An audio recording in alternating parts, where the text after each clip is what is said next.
What up, humans? Kurumi here, and welcome to the Mobile Legends Bootcamp. In this video, we are going to talk about the fighter, Ruby. Ruby has a good set of area of effect, crowd control, dash, and burst skills. Our little Red Hood, Ruby, is a fighter hero. I consider Ruby as a great crowd control fighter, since most of her skills pull enemies to her and stuns them. Not only that, she is also capable of slowing them down. Now, let me share some tips and tricks on how to use Ruby based on my experience. I will also teach you some combos and techniques on the latter part of this bootcamp. But before that, let me explain her skills one by one for further understanding.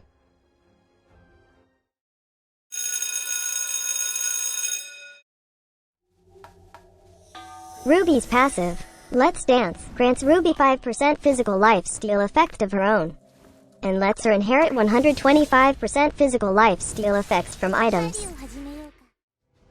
The downside is, her basic attacks doesn't grant her lifesteal. Instead, lifesteal effects are applied to all her skills. Upon using a skill, Ruby can jump to another place depending on where your directional pad is pointing it. This increases her physical and magic defense for a short period of time. This effect stacks up to 3 times, which lasts for 4 seconds.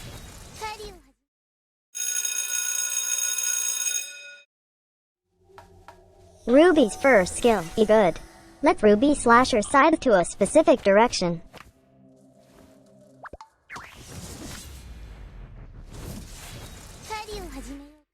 Enemies hit will suffer a certain amount of physical damage. At the same time, the slash creates a shockwave towards the specified direction. Enemies hit by the shockwave receives a certain amount of physical damage, and will also have their movement speed reduced.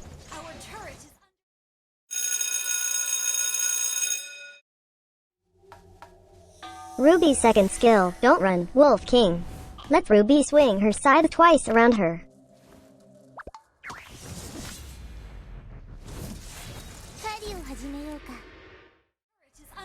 Every hit to enemies will deal a certain amount of physical damage to enemies. At the same time, enemies hit will be stunned for 0.5 seconds and they will be pulled towards Ruby. The skill will deal extra 20% damage when enemies hit her on the outer ring of the swing.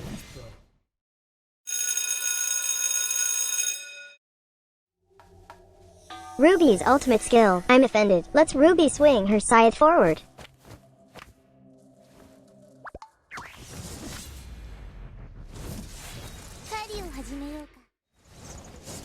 Enemies hit within the range of their scythe will be pulled towards her, and receive certain amount of physical damage. They will also be stunned for 0.5 seconds.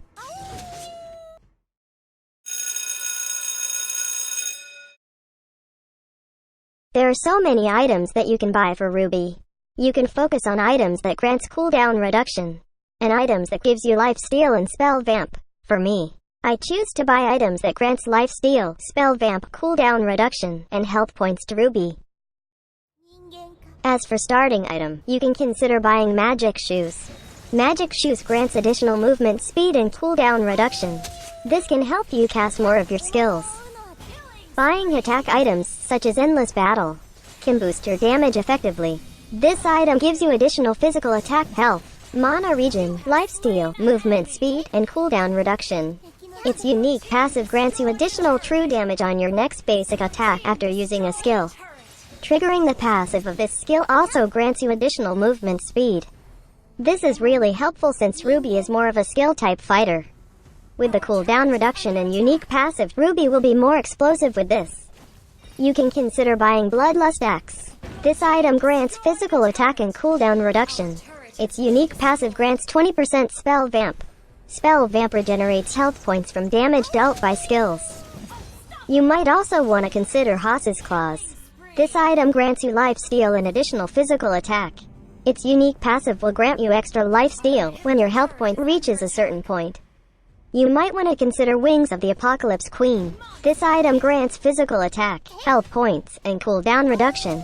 Its unique passive reduces the damage taken by 50% and increases your lifesteal by 30%. This unique passive activates when your health goes below 40%. This effect lasts for a few seconds. This unique passive has a long cooldown.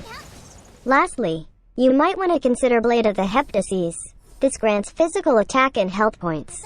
Its unique passive reduces the target's physical defense by 25 when your skill hits the target. The defense reduction is applied before landing the skill's damage. This lasts for 3 seconds. You might be asking, why didn't I consider Oracle for Ruby? Well, we will explain that later on the tips and tricks section. The item build for Ruby really depends on the enemy's lineup. So make sure to read each item's description so you can adapt in-game.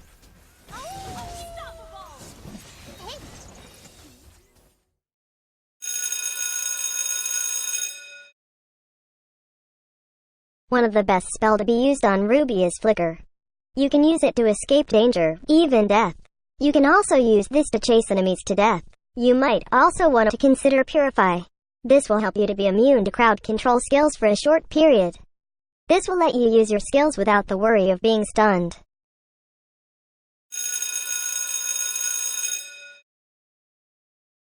In my opinion, the best emblem set to be used is the Custom Fighter Emblem set. Custom Fighter Emblem could provide extra stats according to your needs as a fighter. Set Bravery to its max level because it can give you extra physical damage.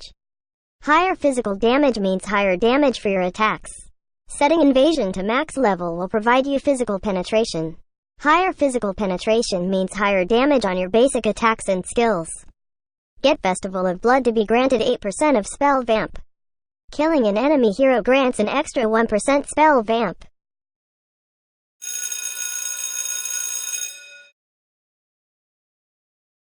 Set first skill to max level first. Prioritizing this makes the base damage higher and the cooldown lower. That means you can deal more damage to enemies with this skill. Prioritize second skill less since her first skill is what you need for more damage dealing. Always upgrade her ultimate skill when available for upgrading. Ruby's passive makes her the most efficient fighter in the health recovery department. Her lifesteal doesn't work on her basic attacks but it works on her skills instead. With the additional 25% efficiency for her lifesteal, Muntun just wants her to recover health unlike any other heroes.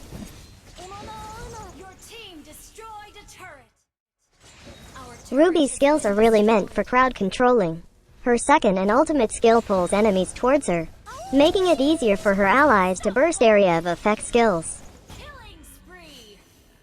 Her first skill reduces the movement speed of the enemy's hit. Her second skill pulls enemies near her and stuns them. Her ultimate skill also pulls enemies that are in front of her and stuns them. Just imagine if enemies received the Wrath of Ruby's combo. That is definitely no joke. Now, let's talk about why I didn't consider Oracle on her. I've done a testing on this to see if Oracle really boosts her health recovery. Do take note that her lifesteal doesn't work on her basic attacks but works on her skills instead. I'm not really sure if we could call it converted to spell vamp. But just imagine that it's like converted to spell vamp. Anyway, going back on testing Oracle. Let's check first if how much health will I recover without Oracle.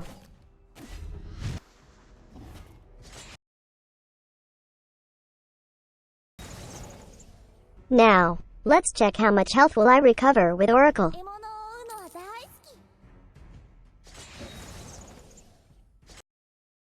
As you can see, Oracle didn't boost my health recovery, so I just opted to buy Blade of the Heptases.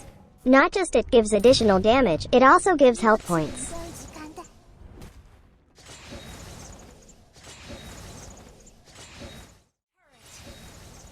In terms of her combo, I follow a simple combo for Ruby. Before we start, do take note that you have Endless Battle. So make sure to use basic attacks after using a skill as much as possible. This is to ensure that you utilize the Endless Battle's unique passive. First, I use my first skill to deal damage and slow down enemies. This is also to put the first skill on cooldown, so you could use it again instantly after the combo. Then, use your ultimate skill. You can now aim easier since enemies are slowed down. Then, use your second skill to crowd control the enemies that were pulled by your ultimate.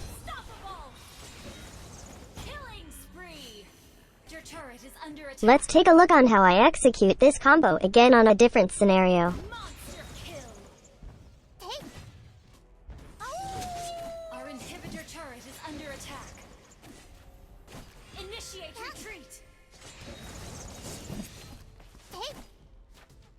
Mega kill. Initiate retreat. Additional tip.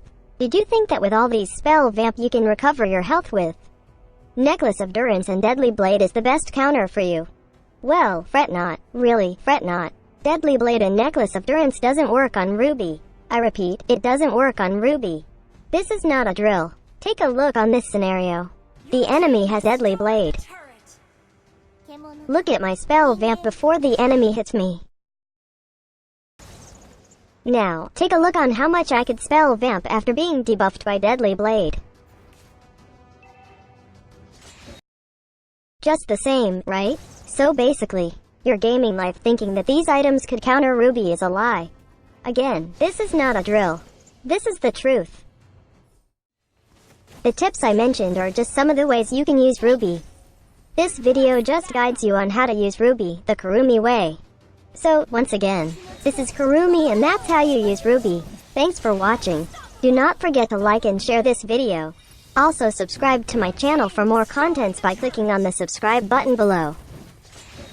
For our skin giveaway events, check out the featured video on our channel for the mechanics. See you on the next Mobile Legends Bootcamp. Cheers!